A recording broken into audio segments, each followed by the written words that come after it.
My husband's family called me the Maid until the will was read. Hi everyone. Before we get into today's video, I need your help. We've noticed that the channel's reach has been dropping a bit, and one of the best ways you can support us is by subscribing. It's quick, free, and helps us keep bringing you new and interesting stories. Your support means the world to us, and together, we can grow this channel. Thank you so much. Now let's get to today's story. I'm writing from a temporary account for obvious reasons, and I've changed some details to protect my anonymity.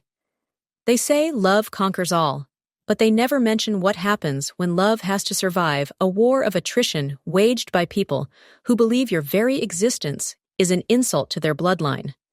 I learned that lesson the hard way, over 15 years of marriage to David Hartwell, and 15 years of being treated like hired help by his family. It wasn't supposed to be this way. When David first brought me home to meet his parents, I was nervous but hopeful. I was 23, fresh out of college, with a degree in elementary education, working at a small private school, and dreaming of the life we'd build together. David had warned me his family was traditional, but I thought that meant they valued things like commitment and hard work. I had no idea it was code for, "We think you're beneath us." The Hartwell family estate sat on 12 acres in the most exclusive part of town, behind wrought iron gates that seemed designed to keep people like me out. The house itself was a monument to old money, Georgian colonial architecture, meticulously maintained gardens, and that particular smell that only comes from generations of wealth: leather, wood polish, and the faint mustiness of antique furniture that costs more than most people's cars. David's mother, Patricia, greeted us at the door wearing a silk blouse that probably cost more than my monthly rent, and a smile so cold it could have preserved meat. She looked me up and down like I was something she'd found stuck to her shoe, her gaze lingering on my off-the-rack dress and discount store jewelry. "So you're the teacher," she said, making my profession sound like a communicable disease. "How noble of you." David's father, Robert Hartwell Sr., was the patriarch in every sense of the word. Tall, silver-haired, with the kind of commanding presence that came from running a successful construction empire for 30 years. He shook my hand with the enthusiasm of someone handling a dead fish and immediately turned his attention back to David, as if I had simply ceased to exist. "Son, I was hoping we could discuss the Morrison project before dinner," he said, effectively dismissing me from a conversation that I apparently wasn't worthy to overhear. That first dinner should have been a warning. Patricia seated me at the far end of the massive dining room table, as far from the center of conversation as possible. David's sister, Margaret, and her husband Charles were there, along with David's brother, Robert Jr., and his wife, Stephanie. They talked around me, over me, and occasionally about me in the third person, as if I weren't sitting right there. "David mentioned she works with children," Margaret said, cutting her prime rib with surgical precision. "That must be so fulfilling." The way she said fulfilling made it clear she thought teaching was something people did when they couldn't find real work. "Such an important job," Stephanie agreed with false sweetness, "though I imagine the pay is rather modest." I tried to contribute to the conversation, mentioning a book I'd read or current events, but they had perfected the art of acknowledging my words just enough to be polite, while making it clear my opinions didn't matter. David, God love him, tried to include me, but he was fighting an uphill battle against decades of family dynamics I didn't understand. The real revelation came when Patricia started clearing the table. "Oh, don't bother, Mother," Margaret said, waving her hand dismissively. "I'm sure our guest would be happy to help. She probably feels more comfortable in the kitchen anyway." The expectation hung in the air like smoke from a house fire. David started to object, but I stood up, gathering plates with a smile that felt like it might crack my face. I wasn't going to give them the satisfaction of seeing me upset on the first night. In the kitchen, Patricia didn't thank me for helping. Instead, she gave me a tutorial on the proper way to load their dishwasher as if I were a new employee receiving training. "The china goes on the top rack, but be careful with the gold rim," she instructed. "This set belonged to David's great-grandmother. It's irreplaceable." Everything in that house was irreplaceable, I would learn. The furniture, the artwork, the crystal, the traditions, and most importantly, their sense of superiority. I, on the other hand, was infinitely replaceable. A temporary inconvenience they were confident David would eventually outgrow. The wedding planning was a masterclass in passive aggression. Patricia had opinions about everything. The venue was too small, the flowers were too common, my dress was too simple. She never said these things directly to me, of course. Instead, she'd make comments to David, loud enough for me to overhear. "I just hope the reception hall can accommodate everyone properly," she'd sigh. The Weatherbys had their daughter's wedding at the country club, and it was absolutely magnificent. Or, "I saw the most beautiful arrangements at the florist today. Peonies and garden roses, so much more elegant than what you've chosen." My own mother, bless her heart, tried to keep the peace. She and my father had worked double shifts at the factory to pay for what they could, but their contribution was a drop in the ocean compared to what the Hartwells considered appropriate. When Patricia generously offered to cover the additional costs, she made sure everyone knew it was her wedding they were attending, not mine. The ceremony itself was beautiful, I'll admit. David looked handsome in his tailored tuxedo, and for a moment, when he said his vows, I forgot about everything else. But during the reception, I watched Margaret and Stephanie air-kiss their way through conversations with guests, never once introducing me as David's wife, just David's new bride, as if I were a temporary acquisition rather than a permanent family member. The honeymoon was blissful, 2 weeks in Tuscany, where it was just David and me, far away from the Hartwell family dynamics. But all honeymoons end, and when we returned to our small starter home, the reality of married life set in quickly. The Sunday dinners were mandatory. Every week, Patricia would call David to invite us over, and every week, I'd find myself in that kitchen, preparing vegetables or washing dishes, while the real family members relaxed in the living room with drinks and conversation. It started small. Could I just help bring out the appetizers? Would I mind starting the salad while Patricia finished the roast? But gradually, I became the designated kitchen help. Margaret and Stephanie would arrive with manicured nails and designer clothes, air-kissing everyone hello before settling into the comfortable chairs to catch up on family gossip while I tied on an apron and got to work. "Oh, good, you're here," became Patricia's standard greeting when I arrived. Not hello or how are you? Just relief that the help had arrived. The worst part wasn't the work itself. I actually enjoyed cooking. It was the complete invisibility of my efforts.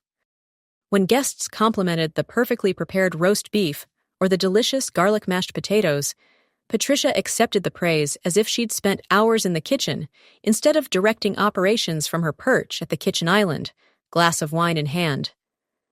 "The secret is in the seasoning," she'd say with false modesty, never mentioning that I was the one who had actually done the seasoning, along with the peeling, chopping, stirring, and plating. Holiday gatherings were the worst. Thanksgiving meant arriving at 10 in the morning to start preparations for a 3 o'clock dinner, while everyone else showed up fashionably late with nothing more than a bottle of wine. Christmas was a marathon of cooking, serving, and cleaning that lasted from dawn until well after midnight. I remember one particularly awful Christmas Eve when I'd been on my feet for 14 hours straight, preparing dinner for 23 people. My back ached, my feet were swollen, and I had burns on both hands from the oven. As I was finally washing the last of the pots at nearly 1 in the morning, I could hear the family in the living room, laughing and sharing stories about Christmases past. Stories that, naturally, didn't include me.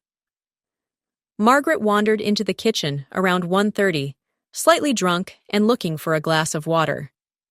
"Still at it?" she asked, as if my being there was some sort of character flaw. "You know, you don't have to be so thorough. It's not like Mother expects the silver to be perfect." But of course, it was expected to be perfect. Just as the crystal was expected to sparkle, the floors were expected to be spotless, and I was expected to accomplish all of this invisibly, without complaint, and certainly without recognition. David tried to help when he could, but his family had perfected the art of separating us during gatherings. Robert Sr. always had business to discuss, drawing David away to his study to talk about expansion plans or quarterly reports. Margaret and Stephanie would monopolize him with questions about his work or requests for advice about their own lives. By the time he realized I'd been abandoned in the kitchen again, dinner was already on the table, and it was too late to object without causing a scene. "I'm sorry," he'd whisper to me later, when we were finally alone. "I know they put too much on you." "It's fine," I'd always reply, because what else could I say? That his family treated me like hired help? That I felt more like a servant than a daughter-in-law? That after 5 years of marriage, they still introduced me to new people as David's wife, instead of using my name. The comments were always couched in false concern or backhanded compliments. Patricia had perfected the art of the insult disguised as observation. "You work so hard," she'd sigh, watching me scrub the roasting pan. "I just worry that you'll wear yourself out. Not everyone is cut out for this kind of domestic life." Or, "It's wonderful how much you enjoy kitchen work. Some women find it so tedious, but you seem to have a real talent for it." Margaret was more direct in her passive aggression. "Mother, don't you think we should hire someone to help with the big dinners? It seems like such a burden for one person." She never offered to help herself, of course, just suggested that someone be paid to do what I was doing for free. The breaking point came, ironically, on David's birthday. Patricia had decided to throw him a surprise party, without consulting me, naturally. I found out about it when she called to inform me that I should arrive early to help with preparations. "Nothing too elaborate," she assured me. "Just a few family friends, maybe 40 or 50 people." 50 people? I was expected to help prepare and serve food for 50 people at a party I hadn't been consulted about, celebrating my own husband's birthday. When I gently suggested that perhaps we should have discussed this together, Patricia's response was swift and cutting. "Oh, I didn't realize you wanted to be involved in the planning," she said, her voice dripping with false surprise. "I just assumed you'd prefer to focus on what you do best." What I did best, apparently, was cooking and cleaning while being treated like part of the catering staff. The party itself was a disaster from my perspective. I spent the entire evening in the kitchen, preparing appetizers, refilling serving trays, and washing glasses, while Patricia played the gracious hostess and accepted compliments on the wonderful spread. David kept trying to pull me out to mingle with the guests, but every time I appeared in the main party area, Patricia would materialize with some urgent task that required my immediate attention. "The shrimp platter needs refilling," she'd announce loudly enough for nearby guests to hear. "And I think we're running low on the spinach dip." By the end of the night, I was exhausted, resentful, and completely invisible to everyone except as a source of service. As guests were leaving, several of them thanked Patricia for the lovely party, complimenting her on the delicious food. Not once did she correct them or mention that I had prepared most of what they'd enjoyed. That night, I finally broke down and told David everything. How I felt like a servant in his family's home. How I was tired of being treated like hired help. How his mother's constant criticism and his siblings' indifference were wearing me down. "I feel like they're waiting for me to quit," I sobbed. "Like this is all some kind of test to see how much I can take before I give up and go away." David was horrified. He had been so focused on trying to navigate between his family and his new wife that he hadn't fully grasped how systematically I was being excluded and diminished. He promised things would change, that he would talk to his family, that he would make sure I was treated with the respect I deserved. But ingrained family dynamics are like gravity. They're invisible, but incredibly powerful, and they don't change just because someone wishes they would. David's conversation with his mother resulted in a temporary cessation of the most overt slights, but the underlying attitude remained the same. I was still expected to help with the cooking and cleaning, I was still seated at the far end of the table. I was still introduced to new people as if my name were David's wife, and nothing more. The subtle digs continued, just wrapped in more careful language.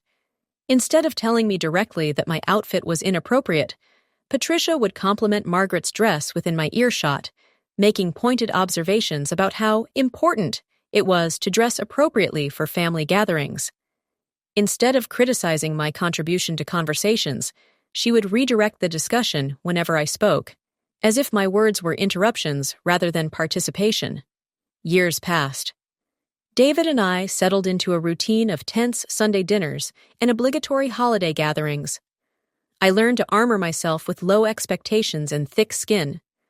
I perfected the art of disappearing into kitchen work, using the physical activity as a way to avoid the emotional minefield of trying to connect with people who had already decided I wasn't worth their time.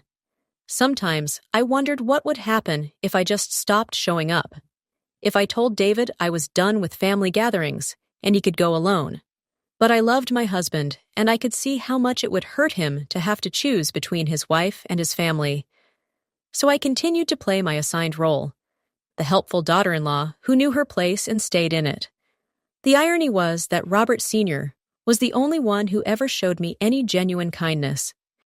While Patricia perfected the art of polite dismissal and Margaret and Stephanie barely acknowledged my existence, the patriarch of the family occasionally sought me out for actual conversation. It started small. He'd wander into the kitchen while I was working and ask about my day, or mention something he'd read in the newspaper that he thought might interest me. Unlike the rest of his family, he seemed to remember that I was a human being with thoughts and opinions worth hearing. "How are the children at your school?" he'd ask, genuinely interested in my answer. "I imagine teaching has its challenges these days." He was the only one who ever asked about my work with anything approaching real curiosity. While the others treated my job as a cute hobby that would eventually be abandoned, Robert Sr. asked thoughtful questions about curriculum changes, funding challenges, and the rewards of working with young minds. "My first-grade teacher, Mrs. Morrison, changed my life," he told me once while I was preparing vegetables for dinner. I was a shy kid, afraid of my own shadow, and she saw something in me that I didn't even know was there. Teachers don't get nearly enough credit for the work they do. These conversations became the bright spots in otherwise difficult gatherings. While Patricia directed operations and the others gossiped in the living room, Robert Sr. would sit at the kitchen counter, sleeves rolled up, sometimes even helping with simple tasks, while we talked about everything from politics to philosophy to the books we were reading. "You have a good head on your shoulders," he told me one evening, after I'd shared my thoughts on a controversial school board decision that had been in the local news. David chose well. It was the first time any member of his family had ever suggested that I brought value to the marriage beyond domestic labor. Over the years, these kitchen conversations became deeper and more frequent. Robert Sr. would arrive early for gatherings, ostensibly to check on preparations, but really, I began to suspect, to spend time talking with me before the chaos began. He asked about my childhood, my dreams, my thoughts on everything from child psychology to economic policy. For the first time since marrying into the Hartwell family, I felt like someone saw me as a complete person rather than just David's wife. "You know," he said one Thanksgiving while I was basting the turkey, "Patricia means well, but she's never had to work for anything in her life. Born into money, married into money. She doesn't understand what it's like to build something from nothing." It was as close to an apology as I would ever get from any of them, and it meant more to me than he probably realized. The kitchen conversations weren't lost on Patricia, who seemed to view Robert Sr.'s attention to me as some sort of betrayal of family hierarchy. She began timing her appearances in the kitchen to coincide with our talks, always armed with urgent tasks that required my immediate attention or questions that effectively ended whatever discussion we'd been having. "The rolls need to come out of the oven," she'd announce, or, "I think the guests are ready for cocktails," always with perfect timing to interrupt just as we were getting into something interesting. But Robert Sr. was not easily deterred. He'd simply move our conversations to other venues. The garden while I was setting up outdoor seating, the porch while I was arranging flowers, or his study when he'd ask me to help him find some document he needed.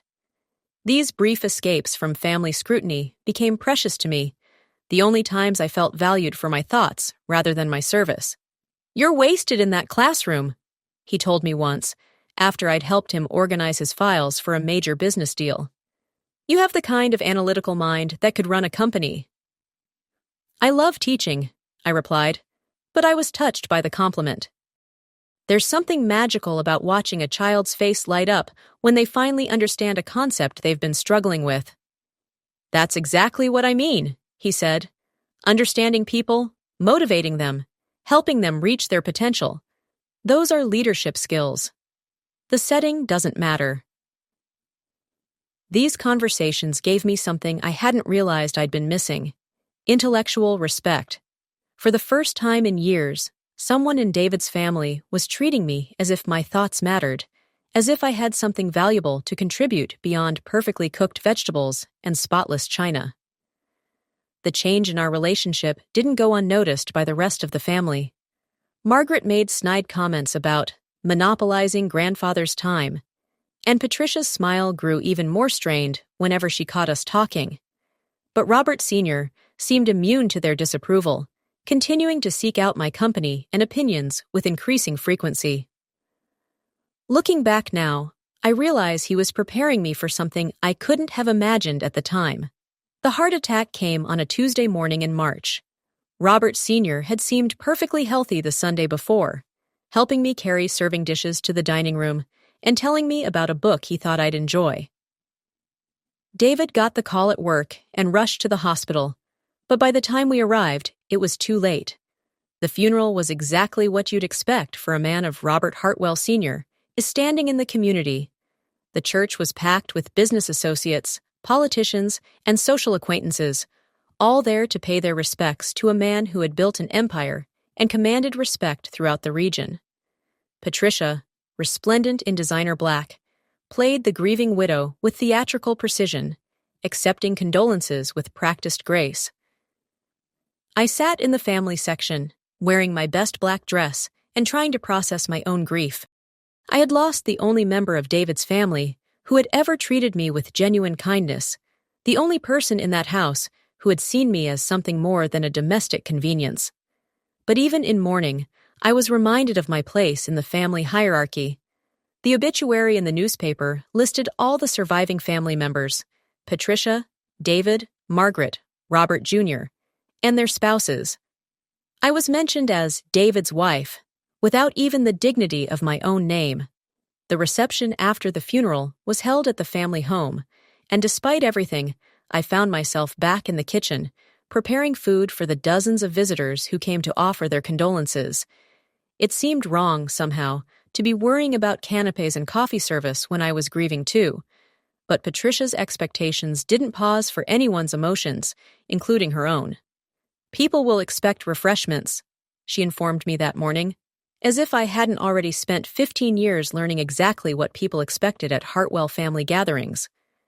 So while the family received visitors in the formal living room, sharing memories and accepting sympathy, I arranged platters and brewed coffee and tried to swallow my own sadness along with my resentment. Even death didn't excuse me from my designated role as the invisible help. The reading of the will was scheduled for the following week, a formality that no one expected to hold any surprises. Robert Sr. had been methodical about everything in life. Surely his final wishes would be equally straightforward and predictable. The family gathered in the lawyer's office on a gray Thursday afternoon, everyone dressed in appropriately somber clothing and wearing expressions of resigned duty. Mr. Brennan, the family attorney, was a thin, precise man who had handled the Hartwell family's legal affairs for over 20 years. He spread the documents across his mahogany desk with the reverence of a priest preparing communion, then cleared his throat and began to read. The first part of the will was exactly what everyone expected. Patricia received the family home and a substantial sum to maintain her lifestyle. Margaret and Robert Jr. each received significant cash bequests and shares in the family business. David, as the youngest son, was left the vacation home in the Hamptons and a generous trust fund. I sat in the back of the room, wondering why I had been asked to attend what was clearly a family matter.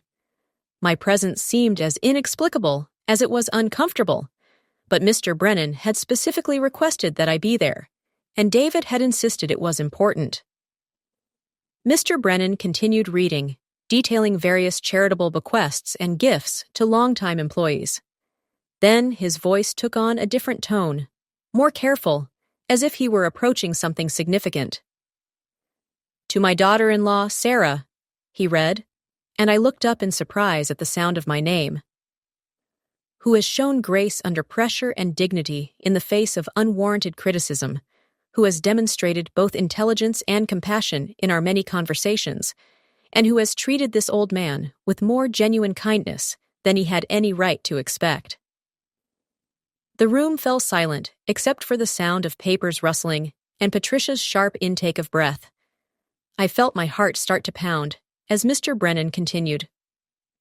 "I leave the entirety of Hartwell Construction Company, including all assets, properties, and business interests, along with the sum of $2 million to establish her independence and ensure she never again has to endure being treated as anything less than the remarkable woman she is." The words hit the room like a physical blow. Patricia gasped audibly. Margaret's face went white. Robert Jr. actually stood up from his chair as if he were going to object to what he'd just heard. David stared at me with an expression of complete shock. But Mr. Brennan wasn't finished. "Furthermore," he continued, his voice steady despite the chaos his words were creating, "I am establishing the Sarah Hartwell Foundation for Educational Excellence, funded with an additional $1 million, to be administered solely by Sarah for the purpose of supporting innovative teaching programs and providing resources to underserved schools." The silence that followed was deafening. Patricia looked like she was about to faint. Margaret and Robert Jr. were staring at me as if I had suddenly sprouted wings. David's mouth was hanging open. "This is impossible," Patricia whispered, finding her voice first. "There must be some mistake." "There is no mistake," Mr. Brennan said calmly. "Mr. Hartwell was very specific about his intentions. He spent considerable time over the past 2 years updating his will and ensuring that his wishes were clearly documented and legally sound." "But the business," Robert Jr. stammered. "It's a family business. It's been in the family for 3 generations." "And it will remain so," Mr. Brennan replied. "Sarah is family. She has been for 15 years. I felt dizzy, as if the room were spinning around me. The business worth millions of dollars, the foundation, the money, it was impossible to process. "Why?" Margaret asked, her voice sharp with disbelief. "Why would he do this?" Mr. Brennan looked directly at me, for the first time since beginning the reading. "Mr. Hartwell left a letter for Sarah, to be read privately, but he did include one statement to be shared with the family." He picked up another document and read, "I have watched my daughter-in-law endure years of treatment that no person should have to accept. I have seen her grace in the face of condescension, her kindness in response to cruelty, and her dignity despite being consistently undervalued and dismissed. She has shown more character and integrity than the rest of this family combined, and it is time she was recognized not as a servant, but as the leader she was always meant to be." The words hung in the air like smoke. Patricia had tears streaming down her face, though whether they were from grief, shock, or rage was impossible to tell. Margaret and Robert Jr. looked stricken, as if they couldn't quite believe what they were hearing. David was the first to move. He crossed the room to where I was sitting, still frozen in my chair, and took my hands in his. "Sarah," he whispered, "did you know?" I shook my head, unable to speak. I had no idea. All those kitchen conversations, all those moments when Robert Sr. had treated me like a person worth listening to. I had thought he was just being kind. I never imagined he was seeing something in me that I didn't even see in myself. "We'll contest this," Patricia said suddenly, her voice shaking. "It's not right. The business should stay in the family. Mrs. Hartwell, Mr. Brennan said patiently, as I mentioned, Sarah is family. And I should point out that your husband anticipated this reaction. The will is ironclad, prepared by the best legal minds in the state, and includes provisions specifically designed to discourage challenges. Any family member who contests the will forfeits their own inheritance entirely. The threat silenced the room again. Whatever they thought of Robert Sr.'s decision, none of them were willing to risk losing their own substantial bequest to fight it. Over the following days, as the reality of the situation sank in, the family dynamics shifted in ways I never could have anticipated. Suddenly, the woman they had treated as hired help was in control of the family business. The maid they had dismissed and ignored was now their employer. The irony was not lost on me. Margaret was the first to approach me, appearing at my door 3 days after the reading with an expression that was equal parts humiliation and calculation. "Sarah," she began, her voice artificially sweet. "I wanted to apologize if there were ever any misunderstandings between us. You know how families can be. Sometimes we get caught up in old patterns without realizing how they affect others." Misunderstandings. As if 15 years of being treated like a servant had been some sort of communication problem. "I'm hoping we can put all that behind us," she continued, "and move forward as the family we've always been." The family we'd always been. The phrase was so absurd, I almost laughed. We had never been a family, not in any meaningful sense. I had been the outsider who married in, the interloper who was tolerated but never accepted, the convenient help who could be called upon whenever there was work to be done. But now, suddenly, I was family. Robert Jr. came by the next day, accompanied by his wife, Stephanie. Their approach was more direct. "We know Dad saw something special in you," Robert Jr. said, sitting uncomfortably in my living room. "And obviously, he trusted you with the business. We just want you to know that we're here to help in any way we can. The company can be complicated, and there's a lot of history you might not be familiar with." Translation. They were terrified I would destroy everything their father had built, and they wanted to maintain as much control as possible. "We've all worked in various capacities over the years," Stephanie added. "Margaret handles the marketing. Robert Jr. oversees the contracting side, and even David has been involved in the financial planning. We're hoping you'll see the value in keeping the family involved." Of course they were.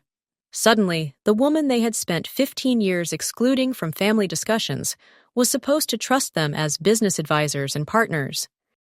The most surprising reaction came from Patricia. Instead of the anger and resentment I expected, she seemed genuinely shaken by the contents of Robert Sr.'s letter. She appeared at my door on Friday evening, looking older and more fragile than I had ever seen her. "May I come in?" she asked quietly. We sat in my kitchen, ironic, considering how much time I had spent in hers, and she struggled to find words. "I didn't know," she said finally. "I didn't realize how we were treating you." It was such a fundamentally dishonest statement that I didn't know how to respond. Of course she had known. They had all known. The treatment I had received wasn't accidental or unconscious. It was systematic and deliberate, designed to keep me in my place and remind me that I didn't belong. "Robert's letter," she continued, "the things he said about our behavior. I've been thinking about it, and I realized that maybe we did expect too much of you. Maybe we took your willingness to help for granted.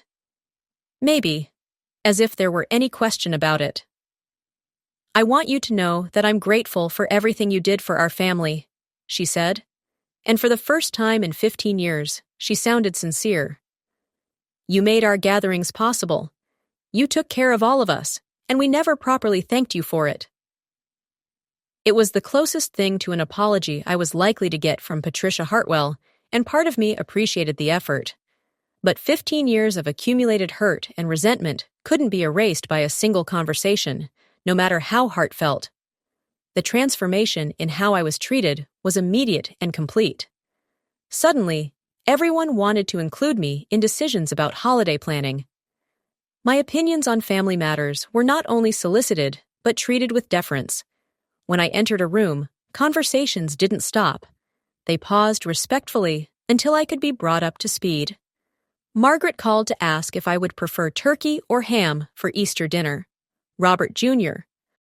consulted me about vacation scheduling to ensure it didn't conflict with any business needs.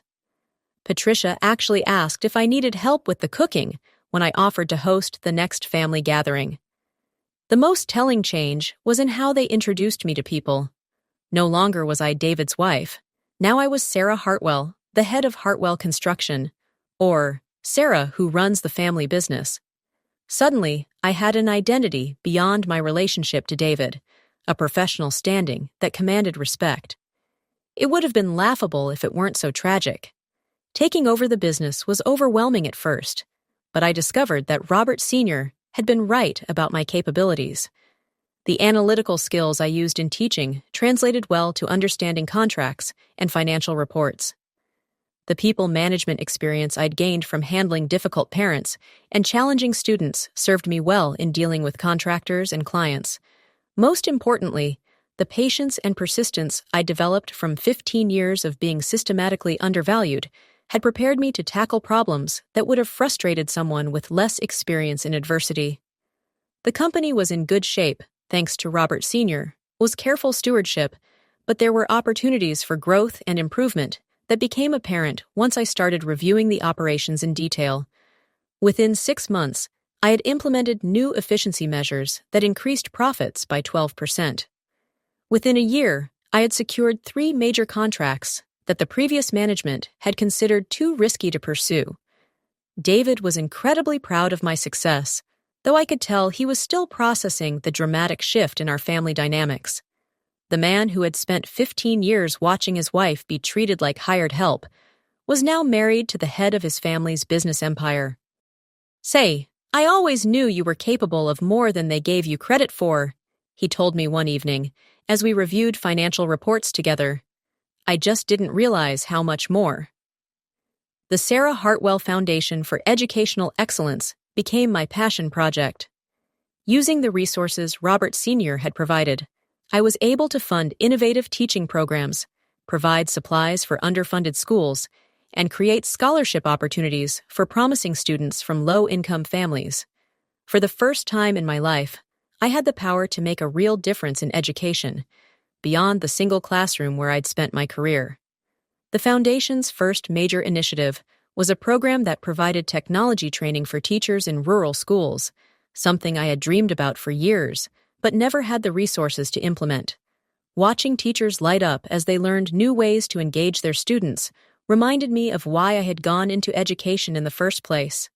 At the Foundation's inaugural dinner, I stood before a room full of educators, philanthropists, and community leaders, many of whom had been guests at Hartwell family gatherings, where I had served them dinner while remaining invisible. Now they hung on my every word as I spoke about the importance of investing in education and supporting the teachers who shape our children's futures. Margaret and Robert Jr. were in the audience that night, along with Patricia and David. As I concluded my remarks to enthusiastic applause, I caught Patricia's eye across the room. She was crying, not the theatrical tears she had shed at Robert Sr.'s funeral, but genuine emotion. For the first time, she was seeing me as the person her husband had recognized all along. The irony of the situation wasn't lost on any of us.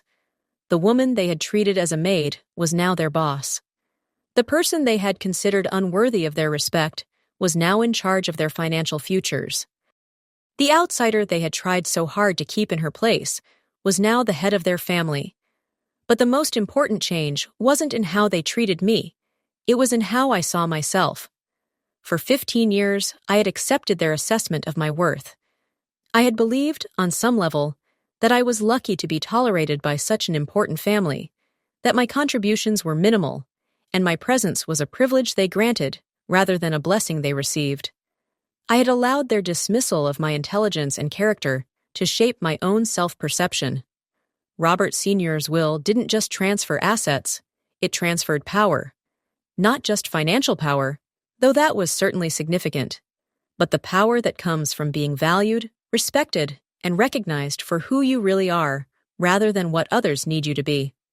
standing in that lawyer's office, hearing my name read as the primary beneficiary of a multi-million-dollar estate, watching the shocked faces of people who had spent 15 years treating me as disposable help. That was the moment I truly understood what Robert Sr. had been trying to tell me in all those kitchen conversations. I had never been the maid. I had been the only one in the family with the character and intelligence to deserve his legacy. The private letter Robert Sr. had left for me was delivered the next day, and reading it alone in my kitchen, the same kitchen where I had spent countless hours questioning my own worth, I finally understood the full scope of what he had done. "My dear Sarah," it began, "if you are reading this, then you have just learned that you are now in control of everything my family spent decades taking for granted, including you. I hope the irony is not lost on you, because it certainly wasn't lost on me. For 15 years, I watched you endure treatment that would have broken a lesser person. I watched you maintain your dignity while being systematically diminished, your grace while being consistently overlooked, your kindness while receiving cruelty in return. Most importantly, I watched you retain your integrity in an environment that seemed designed to erode it. I have seen you solve problems my own children couldn't understand, offer insights my business partners couldn't match, and demonstrate leadership qualities that none of my supposed heirs possess. While they focused on their inheritance, you focused on contribution. While they demanded respect, you earned it. While they felt entitled to power, you quietly demonstrated that you deserved it. The business I built is now yours, not because I wanted to punish my family, but because I wanted to reward merit. You have proven yourself to be the most capable person I know, and capability, not bloodline, should determine succession. Do not let their sudden change in attitude fool you. They will try to convince you that their previous treatment was some sort of misunderstanding, that they always valued you but simply didn't know how to show it. This is false. They treated you exactly as they intended to treat you, and their current deference is motivated entirely by self-interest. However, I hope you will find it in your heart to forgive them, not because they deserve it, but because forgiveness will free you from the burden of their past behavior. You have important work to do now, and carrying resentment will only slow you down. Use this gift to build something extraordinary. Use your position to lift others as you yourself deserved to be lifted. Most importantly, use your power to ensure that no one else has to endure what you endured. Not in this family, not in this business, and not, if you can help it, anywhere else in this world. You were never the maid, Sarah. You were always the heir. It just took me too long to make it official. With profound respect and admiration, Robert Hartwell Sr. Say, I cried reading that letter. Not tears of sadness, but tears of relief and recognition. For 15 years, I had questioned whether I was being too sensitive, whether I was imagining the slights and dismissals, whether I deserved better treatment than I was receiving. Robert Sr.'s words confirmed that I hadn't been imagining anything. More importantly, they confirmed that I had been stronger than I realized in surviving it. The family dynamics continued to evolve over the following months. Margaret and Robert Jr. remained involved in the business, but now as employees rather than assumed heirs.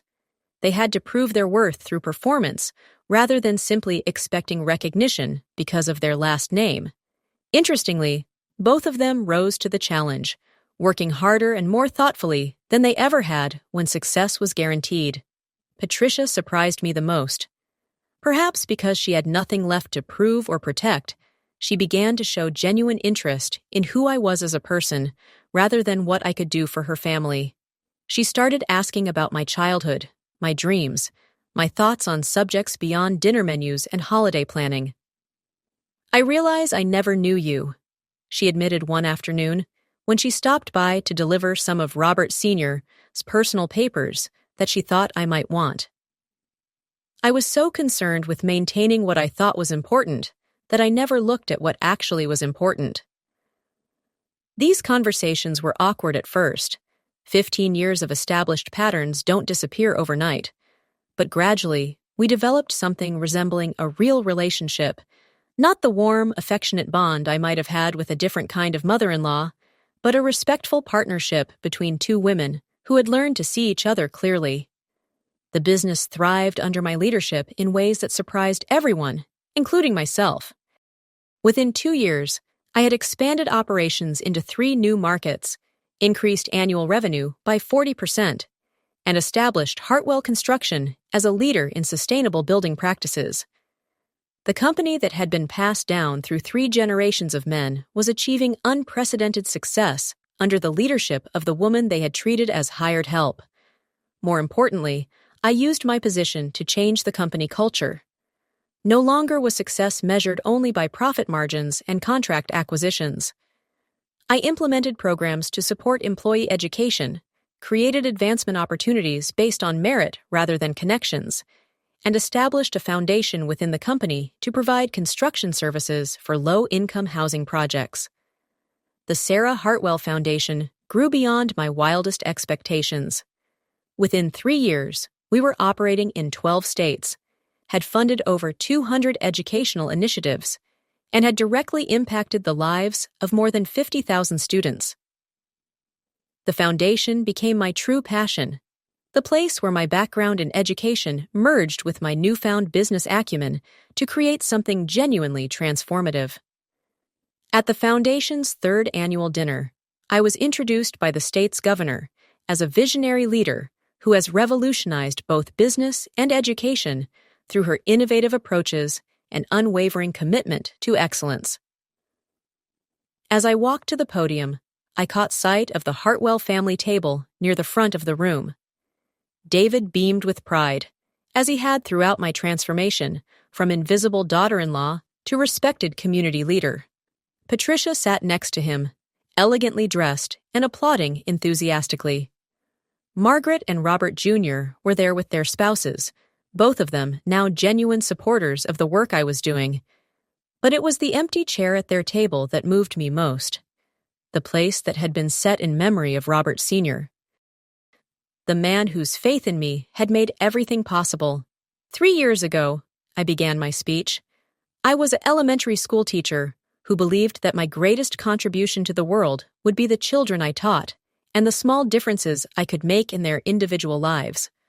I never imagined that I would have the opportunity to impact education on this scale or to build something that could outlast my own lifetime. But this foundation exists because someone saw potential in me that I didn't see in myself. Someone believed I was capable of more than I was being asked to do, and someone had the courage to bet everything on that belief. I paused, looking directly at the Hartwell family table. The greatest gift we can give another person is not money or property or even opportunity. The greatest gift we can give is recognition, seeing them truly for who they are and who they could become, rather than limiting them to who we think they should be. The audience was silent, hanging on every word. For too many years, I accepted other people's assessments of my worth. I allowed myself to be diminished because it seemed easier than fighting for recognition. But I learned that when we accept less than we deserve, we're not just shortchanging ourselves. We're depriving the world of whatever gifts we have to offer. Every teacher in this room has students who are capable of more than they realize. Every parent here has children with untapped potential. Every leader here works with people who could achieve extraordinary things if someone just believed in them enough to give them the chance. Don't let anyone remain invisible in your presence. Don't let anyone accept a role smaller than they deserve. And most importantly, don't let anyone, including yourself, believe that they are limited by other people's expectations.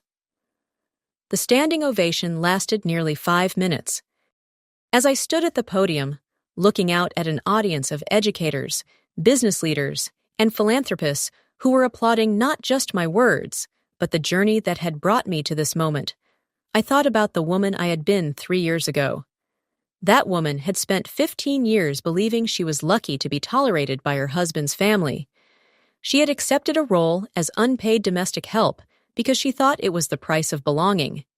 She had swallowed insults and endured dismissal because she believed she deserved no better. But that woman had been wrong about herself, just as Robert Sr. had tried to tell her in all those kitchen conversations. She had been stronger than she knew, more capable than she believed, and more deserving of respect than anyone had been willing to acknowledge. The transformation hadn't happened overnight, and it hadn't been easy. There were days when the weight of responsibility felt overwhelming, when the criticism from competitors who resented my success stung more than I wanted to admit, when the pressure of proving myself worthy of Robert Sr.'s faith seemed insurmountable. But I had learned something valuable from all those years of being underestimated. When you've survived being treated as if you don't matter, everything else feels manageable by comparison. When you've maintained your dignity while being systematically dismissed, you develop an inner strength that can't be shaken by external challenges. The maid they thought they were hiring when David brought me home had actually been a leader in disguise. The servant they expected me to be had actually been an entrepreneur waiting for her chance. The invisible woman they relegated to kitchen duty had actually been the most valuable member of the family. They just hadn't been wise enough to recognize it. Now, 5 years after that pivotal lunch when Mr. Brennan read Robert Sr.'s will, I run a multi-million-dollar construction empire and direct a foundation that has become a national model for educational innovation. The family that once treated me as disposable help now seeks my advice on their own career decisions. The woman they called the Maid is now profiled in business magazines and invited to speak at leadership conferences around the country. But the most important change isn't in my title or my bank account or my public recognition. The most important change is in how I see myself. I'm no longer waiting for permission to take up space. I no longer apologize for having opinions or requesting respect. I no longer accept the role others assign to me if it doesn't match who I know myself to be. The kitchen conversations with Robert Sr. taught me that I had been hiding my light under a bushel for far too long, accepting a smaller life than I deserved, because it seemed safer than risking rejection. His will didn't just transfer ownership of a business. It transferred ownership of my own power, my own worth, my own future. Sometimes David and I laugh about the dramatic shift in how his family treats me now versus how they treated me before. The change was so sudden and complete that it would be comedic if it weren't so revealing about human nature. People who couldn't remember my name now hang on my every word.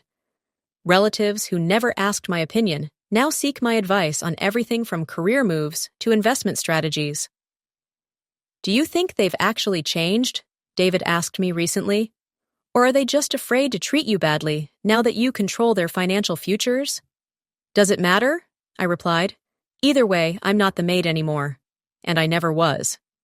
That was the most important lesson Robert Sr. taught me, not through his will, but through years of patient conversation and genuine interest in my thoughts and dreams. He helped me understand that the problem was never with me. The problem was with a family so blinded by their own prejudices and assumptions that they couldn't recognize value when it was serving them dinner every Sunday. The little girl who had dreamed of making a difference in the world had grown up to do exactly that, despite spending 15 years in a family that tried to convince her she was meant for nothing more than domestic service. The teacher who had changed individual lives in her classroom had found a way to impact thousands of lives through her foundation. The woman who had been dismissed and diminished had transformed into a leader whose vision and determination were reshaping entire industries. My husband's family had called me the Maid for 15 years, treating me as if my only value was in the services I could provide and the convenience I could offer. They were wrong about everything: my intelligence, my capability, my worth, and my destiny.